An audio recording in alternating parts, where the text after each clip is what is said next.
Welcome to today's video, guys. So we obviously know things have been changing in Fortnite, so we want to know how to get better fast and how to get more wins and crown wins in the new chapter / season of Fortnite.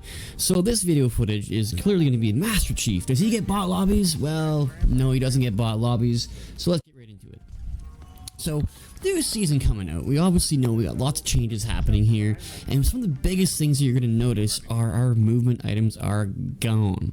They are completely eliminated. We don't have ODM gear, we don't have our Spider-Man gloves, we do not have the ability to fly around like we used to. We don't have the kinetic blade, which is one of my favorites, which we will be seeing used in these video footage of Master Chief slaying and getting multiple crown wins for you guys.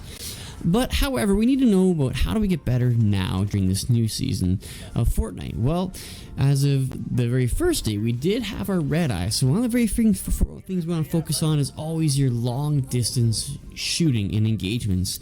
These clips are also very important to showcase that how the long range aspect of your gameplay can really truly change the dynamics of how you can win your games in Fortnite. So for me, and a lot of times I find myself in situations where if you're with partners who may not have that shotgun and SMG combos and they got snipes and medium assault rifles, I'm going to hang back a little bit more and focus on those long distance engagements to work on those and long distance kills and downing multiple enemies.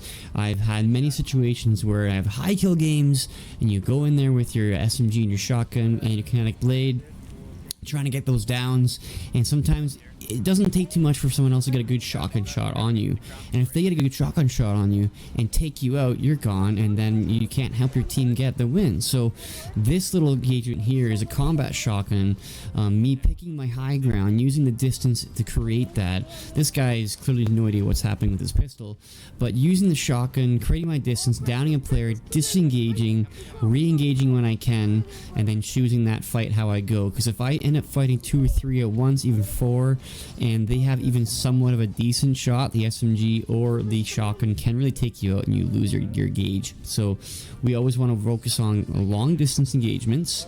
What do you have for that? High ground, and picking your fights appropriately and learning to disengage when it is proper. So obviously when you're on a high kill game, you don't always want to disengage it. Sometimes you have to disengage. You pop your slurps, pop your minis, get your health back in, and you get back in the game. It's harder this season because we don't have as much movement. However, we still do have boars, we still have dinosaurs, and we still have those cars. So you can actually still use some movement to get around to make sure you can get your distance and close a gap when you're trying to get your engagements for your fights. So those are some important ways that we can close that distance and get those multiple downs in squads and trios, etc. and so forth. So, red eye vaulted. Next thing we're talking about is the MK Alpha rifle, and I posted a video before about that. If you can control your recoil with the MK Alpha, you can dominate. As soon as the first few shots are going above their head, you lower your center aim a little bit, and you can take them out very quickly. It's a great medium range rifle. The single taps do work for your long range engagements.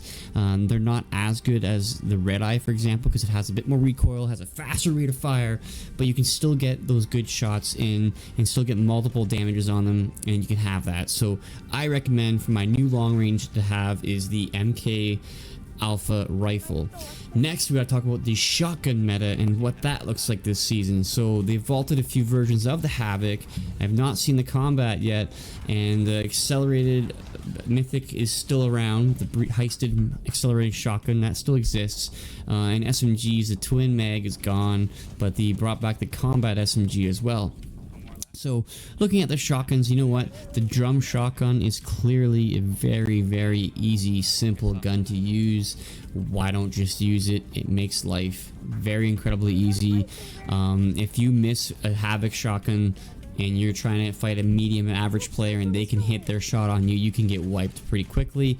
However, when you're focusing on that fully auto drum, you can actually start to jump and move and get yourself out of those engagements. You can focus more on your movement rather than just your aim, and as you would with the Havoc, you had to really make sure that next shot was timed properly and was going to hit properly. So I do recommend starting to practice and using that drum shotgun as your main shotgun of choice. There is a mythic variety of it as well, which has got more accuracy, and I think it might shoot a little bit faster as well.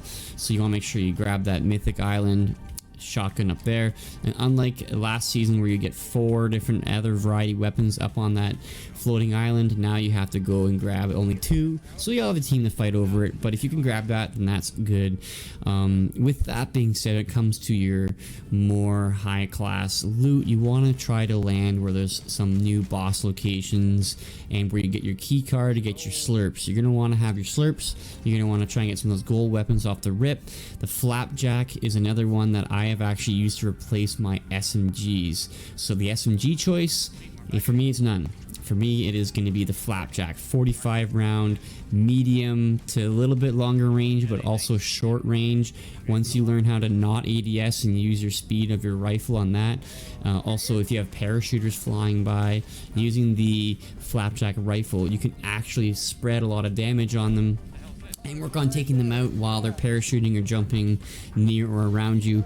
You don't have to worry as much about the movement with that aspect, but there's still dinosaurs and there's still lots of zip lines in the form of the vines in the ruins and other areas that you got to worry for. So and it's very forgiving. 45 bullets is very forgiving, so you use that drum shotty, you run out, you switch to your FlapJack, have plenty of rounds for it, lots of damage for it, and then you want to make sure you have your slurps as your main heals. They vaulted the Chug Splash and the Chug Jugs, so the Keg Splash and Chug Splashes, so those are vaulted now. So now going forward, you're going to want to make sure you can either use the Llama Healer, that's a 2-item thing, so I usually just go for the slurps, your minis, your half pots, but there also is still the slurp fish, so keep an eye on that. That is still a fast way to get your health back, which is also a key thing too. And one of the most underrated things for anybody in this game when it comes to getting 0 builds and getting those wins is having those porta-forts. Porta-forts, they lost, obviously we don't have the shields anymore, we still have porta-forts. If you get yourself caught, like you see some of these people caught running across the open area, there's nothing you can do for hiding. So if you throw a porta-fort down, you have the doors, you have the grab lift on it, you have the ramp on it, you can simply run out there, use that to your advantage, and still survive. In pubs, it's not as necessary, but when you're in competitive, you want to make sure you have those porta-forts. It's something that I've lacked to tell my partners to do, but it'd be very useful for my other partners who necessarily aren't pushing up as much, using that aggressive weapons, and this is a way for them to be able to help the team and help yourself and be able to overall do some good damage on a lot of different areas. So you want to have those utilities as well, so spreading that all across the teammates, and then you can be able to make around and move a bit more. So choosing your landing locations are obviously going to be quite a bit different now as well, because you're not going to be simply just focusing on the traditional landing spots.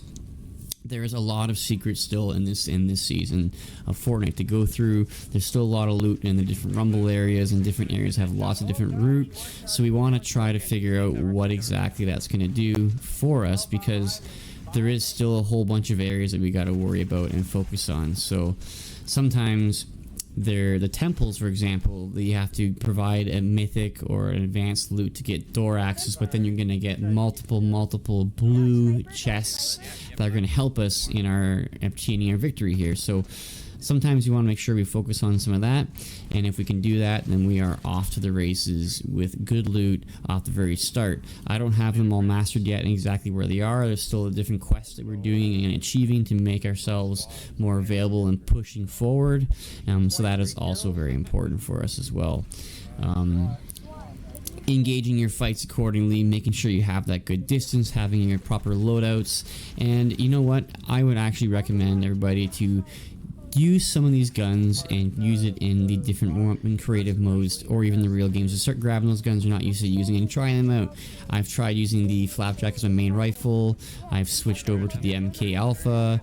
I've tried many different aspects trying to get it to work.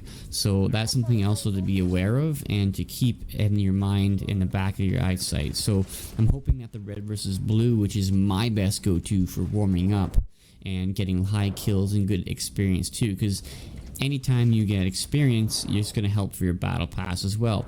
If you have a crown and you're doing any of these things, you get more experience. Even things like in game with your crown, if you're simply opening chests and doing quests, you get more experience because you have that crown, so that'll level you up higher in the battle pass. So that is also an important thing that you want to look at doing. So there are some changes that have happened that I'm going to miss, and I know some of you guys are going to miss as well. We're going to miss those high movement items. Now you're going to be driving around cars. You're not going to be flying around with ODM gear, using the Spider-Man webs, the kinetic blades, high movement engagements. So you can simply go in and take out multiple tangos by yourself. You could use lightsabers and throw rocks and down 3 people at once. There's some pretty different engagements you could have had with that. And for me, this red eye, which you see me using all day long, I'm going to be missing that greatly as well in the new season. But I am having fun with it, and it's been a good time. So if you guys have found this useful at all, feel free to drop a like on that, and feel subscribe to the channel. I'm a relatively new content creator, trying to get myself out there, trying to make better content for the viewers, try to provide any kind of value that I can. I am always trying to improve my gameplay and looking at different ways to get better, and I want to share that with you and share that with the team and help everybody else get some of those crown dubs. So we are going to be continuing to grow, explore, and learn the areas as we explore the new chapter in Fortnite.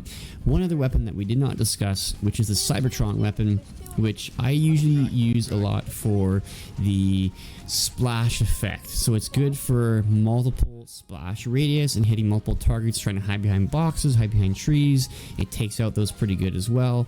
And if you can get some of your partners using that too, and if you're more that long range sniper kind of person or the rifle aspect, they can be shooting multiple different Cybertron weapons at the objects they're hiding behind, which can take them out. And once those things are out, then you're good to go. It will do 110 damage on the shields, and it will do 110 damage to white, and that is ultimately its main power. It doesn't do more than that, and I haven't seen do less. It's really good against vehicles as well. So to finish it off, we're looking at some fun little sword gameplay. Knock this guy off the map, and guess what? He had fall damage, and we got the dub. Thanks for watching, everybody. Have a great day.